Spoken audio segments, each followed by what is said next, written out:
Peggy 12.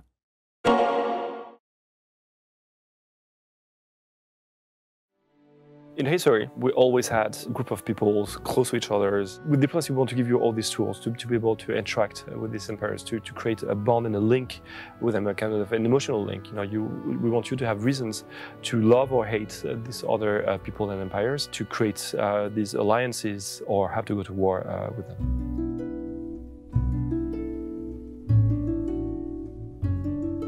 What was really important for diplomacy was the stories that players would tell each other. If you look at, say, the First World War, what happened, it wasn't a direct engagement immediately. There were a lot of people getting roped in, alliances playing off against each other, negotiations.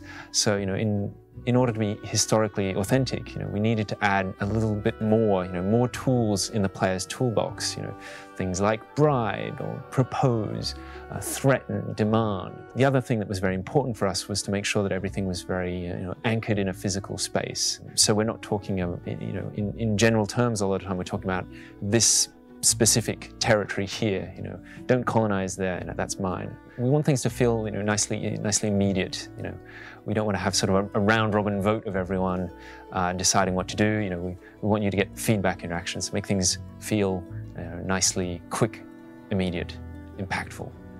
When at peace, you can unlock various forms of cooperation by proposing treaties. The recipients can refuse, accept, or ask for money in return for accepting. You can also propose an alliance.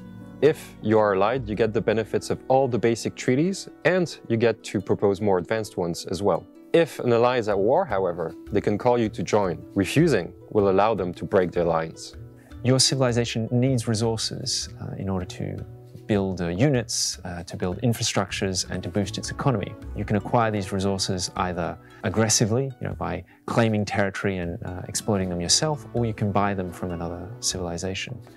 When a civilization's choices create a situation that is deemed offensive or otherwise unacceptable by another, a grievance is generated. These grievances can be forfeited to maintain positive relations, or they can be pressed to demand compensation appropriate to the grievance, transferring control of a border territory, paying a sum of money, changing a law or religion, joining a war, and so on. If the demand is refused, it can be used to justify declaring a war or breaking an alliance. Now, of course, you can also declare a surprise war without any justification, but your peers will tend to frown on you if you do so. Once two civilizations have declared war, they'll need to think about their population's support for this war, or morale. This is a value that will tend to decrease over time because people get fed up with fighting a conflict. You can also damage the other side's morale by winning battles against them, by occupying their cities. Bombardment and ransacking also has an impact. And finally, if you're able to push the other side's morale down to zero, you can force them to surrender. And that is essentially, their population saying, we're so fed up with this war, we're going to make our leader, sign on the dotted line, whatever it is that you're imposing on them. In Humankind, your empire's choices with regards to events and the civics that you choose will define your empire's ideology. So, for instance, does my empire patronize the arts, or do we use professional soldiers or mercenaries?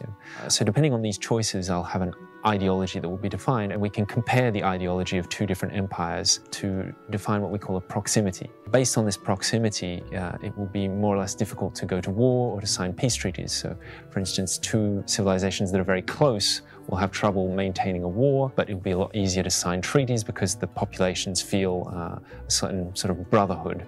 Whereas if you're very distant ideologically, you'll be able to go to war very easily, but it'll be much more hard to sign treaties. In the diplomacy of humankind, the possibilities are endless. Do you want to be a trade empire?